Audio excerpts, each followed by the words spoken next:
Hello students of class 12th। बेटा जैसे कि मैंने आपको क्वांटिटेटिव इंस्ट्रूमेंट्स पढ़ा दिए थे, आज मैं डिस्कस कर रही हूँ क्वालिटेटिव इंस्ट्रूमेंट किसके, क्रेडिट कंट्रोल के। ये देखो, क्वालिटेटिव इंस्ट्रूमेंट्स आर दस इंस्ट्रूमेंट। क्वालिटेटिव इंस्ट्रूमेंट्स मैंने आपको बताया था, ये दोनों इंस्ट्रूमेंट जो है इकोनॉमी में पैसे की जो सप्लाई होती है उसको कंट्रोल करने के लिए यूज़ किए जाते हैं। तो क्वालिटेटिव इंस्ट्रूमेंट्स आर दस instruments of credit control. Credit control के वो इंस्ट्रूमेंट्स हैं, qualitative instruments which focus on select sectors of the economy. जो इकोनॉमी के सिलेक्ट सेक्टर, जो इकोनॉमी के आप सेक्टर से सिलेक्ट करोगे ना, उनके ऊपर ही फोकस कर पाओगे इनके।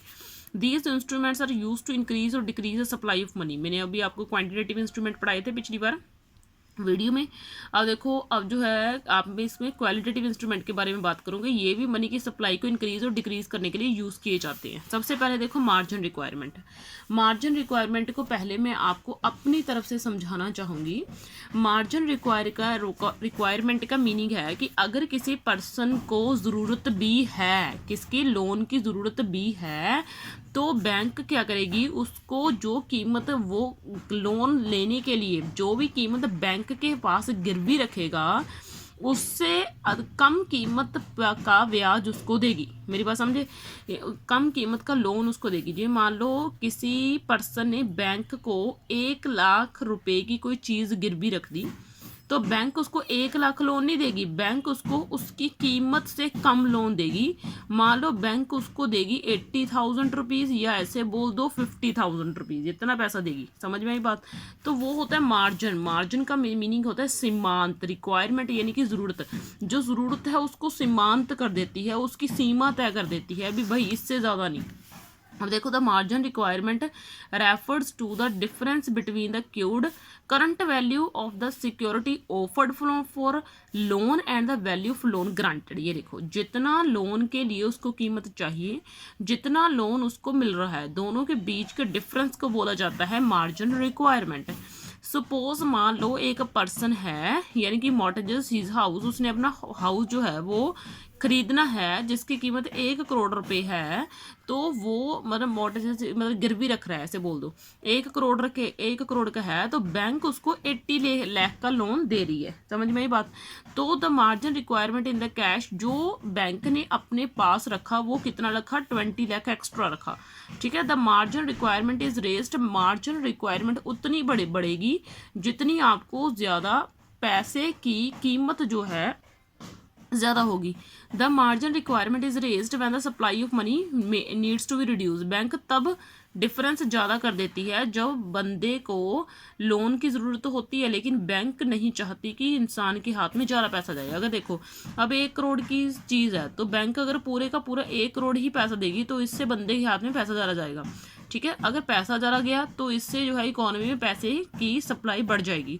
लेकिन बैंक क्या चाहती है कि पैसे की सप्लाई क्या की जाए, कम की जाए। ठीक है। तो इसलिए बैंक क्या करेगी, 1 करोड़ का अगर घर कोई बंदा गिरवी रख रहा है, तो उसको मान लो बंदे ने इकोनॉमी में जो है बैंक सप्लाई कम करना चाहती है पैसे की, तो वो ये डिफरेंस ज़्यादा कर देगी। यानी कि मान लो अब तो वो 70 लाख ही दे रही है, अब मान लो और कम करनी है तो 60 लाख देगी। मेरी बात समझ में आई।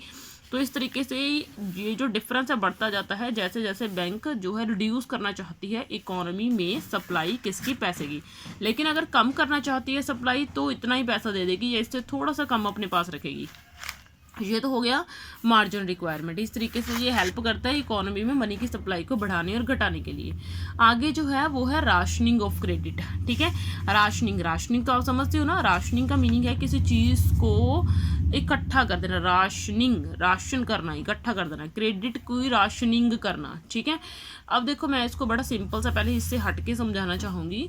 अब जो आपको पता है भी, किसी भी कंट्री में जो सेंट्रल बैंक है वो बैंक को ब्याज उधार देने वाली, समकारी लोन देने वाली एक आखिरी टर्म होती है। कमर्शियल बैंक को जब कहीं से लोन नहीं मिलता तो सेंट्रल बैंक उनको लोन देती है। ठीक है। अब सेंट्रल बैंक का फर्ज क्या बनता है कि उसने जो है, जब वो बैंक को उधार नहीं देना चाहती, लोन नहीं देना चाहती सेंट्रल बैंक, तो सेंट्रल बैंक क्या करती है, कुछ टेक्निक्स अपनाती है। तो सेंट्रल बैंक पता क्या करती है, सेंट्रल बैंक जा तो क्या करेगी, बैंक को मना कर देगी कि आपको लोन नहीं दिया जाएगा। यानी कि ठीक है, यानी कि क्या कर देगी, मना कर देगी कि आपको लोन नहीं दिया जाएगा। ठीक है।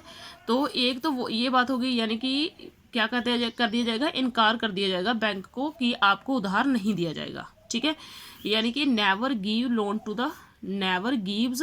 Loan to the specific bank, किसी स्पेसिफिक बैंक को यानी कि कोई खास बैंक को लोन नहीं देगी। ठीक है, अब देखो दूसरे नंबर पे ये होता है क्रेडिट की राशनिंग करना, उसको इकट्ठा करना भी कैसे क्रेडिट सेंट्रल बैंक बचाएगी, कहाँ कहाँ से पैसा जो है बचाएगी कि किस किस को लोन ना दिया जाए। तो पहला तो वो क्या करेगी, किसी स्पेशल बैंक को लोन नहीं देगी।